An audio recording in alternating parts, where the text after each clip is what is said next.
करते हैं एक्सरसाइज 8.1 से क्वेश्चन नंबर 6। तो क्वेश्चन नंबर 6 के अंदर कह रहा है कि यहाँ पे जो डायगोनल AC है, ये diagonal AC of parallelogram ABCD bisects angle A। तो एंगल A को बाइसेक्ट करता है। जो AC है इस पैरेललोग्राम के अंदर, ये एंगल A को बाइसेक्ट करता है, मतलब ये दोनों जो A पे जो दोनों एंगल बन रहा है ये इक्वल है। तो ये कह रहा है शो दैट, प्रूफ करने के लिए कि it bisects angle C also, मतलब जो ये डायगोनल है ये इस C को दो इक्वल पार्ट में डिवाइड करता है, दो एंगल में बांटता है। और ABCD रोम्बस है, ये सेकंड है जो हमें प्रूफ करना है। ABCD ये एक रोम्बस है, तो इसको हम करते हैं प्रूफ। तो यहाँ पे दिया गया है कि जो डायगोनल AC है ABCD पैरेललोग्राम का, ये बाइसेक्ट करता है एंगल A को। मतलब अगर मैं यहाँ पे कोई नाम दे दूँ एंगल 1 एंड एंगल 2, तो एंगल 1 और एंगल 2 यहाँ पे बराबर हो जाएगा। फिर ये प्रूफ करने के लिए कह रहा है कि it bisects angle C also, मतलब ये C को भी बांटता है। तो हम इसको भी एक नाम दे देते हैं कि ये 3 है और ये 4 है, मतलब एंगल 3 और एंगल 4 ये बराबर है। ये हमको प्रूफ करना है। और दूसरा ये प्रूफ करना है कि जो ABCD है ये रोम्बस है। तो ABCD ये हमको रोम्बस प्रूफ करना है, मतलब चारों साइड इसके इक्वल है। इस बात पे हमें फोकस करना है, मतलब इसको प्रूफ करना है। तो करते हैं बारी बारी से इसको प्रूफ। तो सबसे पहले पार्ट में एंगल C को हम प्रूफ करते हैं कि 3 और 4 यहाँ पे इक्वल है। तो सबसे पहले in triangle ABC and triangle ADC, तो इस ABC के अंदर और ADC के अंदर, इस दोनों ट्राइंगल में जो एंगल 1 है वो एंगल 2 के बराबर है, ऐसा हमको गिवन दिया हुआ है। और यहाँ पे जो B है एंगल B, वो एंगल D के बराबर है। तो इसीलिए हम यहाँ पे लिख लेते हैं angle B is equal to angle D। और ये इसीलिए क्योंकि ये अपोजिट एंगल है, अपोजिट एंगल ऑफ पैरेललोग्राम, तो ये इक्वल होता है। और यहाँ पे जो AC है, मतलब इस ABC में जो ये AC है ये ADC में भी AC मतलब कॉमन आ रहा है। तो AC is equal to AC which is common in both the triangles. तो इसीलिए हम ये बोल सकते हैं देयरफॉर ट्राइंगल ABC, मतलब ABC और ADC ये कॉन्ग्रुएंट हो जाएगा। तो कॉन्ग्रुएंट टू ADC। और यहाँ पे अब कंडीशन लिख देंगे, क्योंकि यहाँ पे ये एंगल है और ये एंगल है, और जो साइड है ये अलग है, एंगल और साइड अलग है। तो जो यहाँ पे कंडीशन लगेगा वो लगेगा एंगल और साइड। तो एंगल साइड से दोनों ट्राइंगल कॉन्ग्रुएंट हो गया। तो अब हम ये बोल सकते हैं कि जो एंगल 3 है, angle 3 is equal to angle 4, is equal to angle 4। तो एंगल 3 और एंगल 4 यहाँ पे बराबर हो गया। तो इससे ये प्रूफ होता है कि it bisects angle C also. तो यहाँ पे वही बात हम लिख देंगे कि दस diagonal AC bisects angle C also.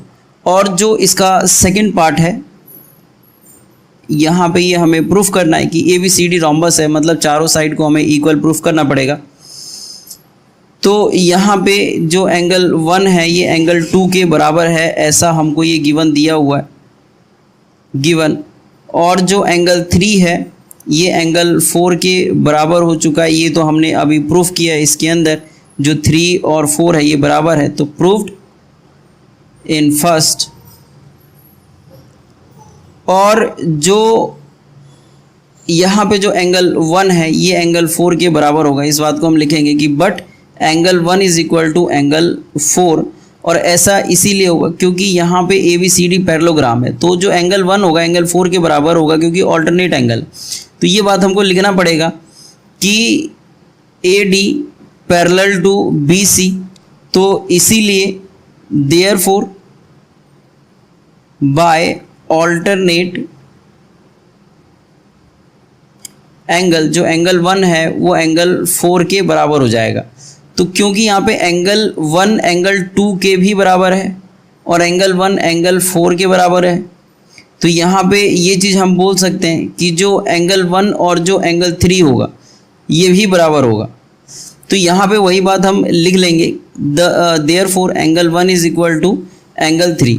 और अगर एंगल 1 और एंगल 3 इक्वल है तो हम ये बोल सकते हैं कि जो AD होगा वो CD के बराबर हो जाएगा, मतलब AD is equal to CD। और यहाँ पे हम रीजन में देंगे side opposite to equal angle are also equal. तो ये जो साइड है ये दोनों एंगल जो इक्वल एंगल है उसके सामने बनते हैं, इसीलिए AD और CD ये दोनों बराबर हो जाएंगे और इसको हम लिख लेते हैं इक्वेशन 1।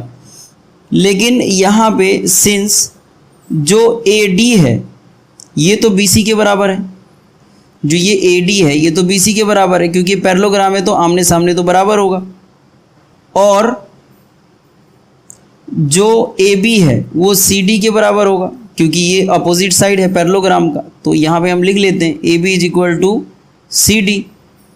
और क्यों होगा, तो क्योंकि यहाँ पे हम रीज़न में दे सकते हैं कि since opposite side of parallelogram है ये दोनों, और अगर ये अपोजिट साइड है, ये दोनों अपोजिट साइड है और ये इक्वेशन 2 हम मान लेते हैं, तो यहाँ पे हम लिख सकते हैं फ्रॉम फर्स्ट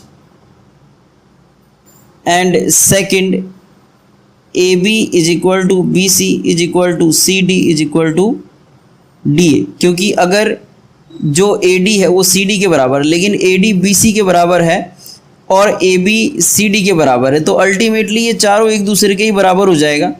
तो AB BC CD DA ये सब बराबर है, और अगर ये सब बराबर है तो हम यहाँ पे ये बोल सकते हैं कि देयरफॉर जो ABCD है इज अ रोम्बस,